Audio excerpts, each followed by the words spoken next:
So here's a look at the no logo option.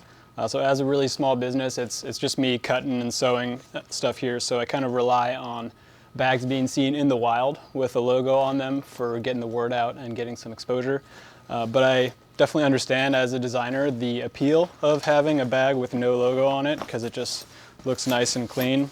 So here's an example of a duffel bag, 45-liter medium with no logo on it. This one's made out of North Pack material, so it's got this nice matte black kind of look.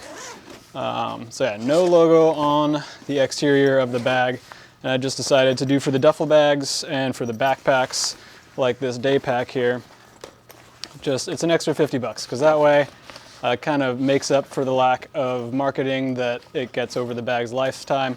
And I need to go through the labels that I have in order to get, smaller ones or whatever in the future. So here is a day pack, also made out of North Pack with no logo.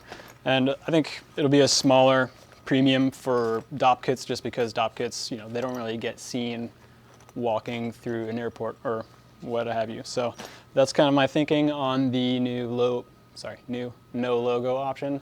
But yeah, please let me know if you have thoughts on it or any way that I could do it better. Thanks.